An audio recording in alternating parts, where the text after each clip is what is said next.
Hello everyone! Ayan, good morning po sa inyo and happy Sunday sa ating lahat. So for today's video ay tara at samahan niyo po ako magluto nitong ating napakasarap na ulam.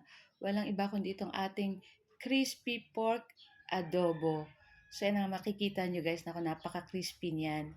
So nung last time po na nagtugtog kami ay nabigyan kami ng Sharon na nitong pork adobo pero medyo mataba-taba guys. Kaya inisip ko baka hindi kainin ng aking trisan. So ginawa na lang natin ng paraan para tiyak na magugustuhan nila yung ganito. Kasi guys, crispy. So kahit may taba-taba, medyo maraming taba, ay okay lang at napakasarap nito. So pag ano ko guys, pig coat ko lang yan sa crispy fry. Ayan, kahit ano pong breading mix.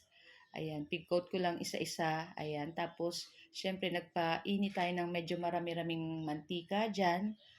At dyan natin lulutuin yung ating pork adobo na pig, ano natin sa crispy fry. Ayan. At pagkatapos, syempre, hahanguin na natin yan. Ito yung ating first batch. So, gumamit na lang po kayo ng paper towel para dun sa mga excess oil ay hindi natin lahat makain. Ayan. So, syempre po pag ganito pong prito talagang makimantika po yan. Ayan.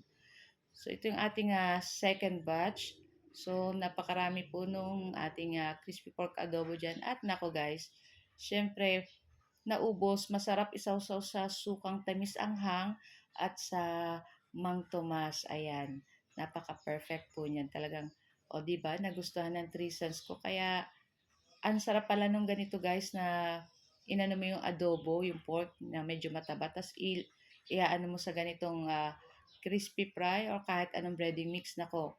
Kung di nyo pa nagagawa guys, try nyo na at napakasarap. Magugustuhan ng inyong pamilya. Pero kung medyo high blood ka po, syempre, iwas ka po sa mga taba-taba. Ayan, kami naman po ay hindi pa high blood, charot. High blood lang po siguro kami pag walang uram. Charot! Ayan. So, ayun na nga't hinango na natin lahat dyan, yung ating pork adobo, yung ating crispy pork adobo.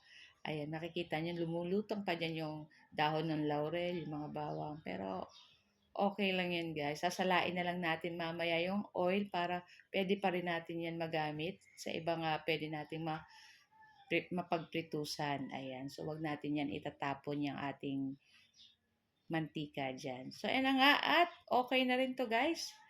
So, syempre, inano nga po natin yan ng paper towel. Ayan. Tapos, syempre, ilipat na lang uli natin sa malinis na plato. So, ayan na nga. At ito lang po ang aming video today. At sana po nag-enjoy kayo. Huwag niyo po sanang kalimutan mag-like, follow, mag-subscribe para palagi po kayong updated sa aming mga bagong video. So, guys, thank you for watching. Ciao! Sarap!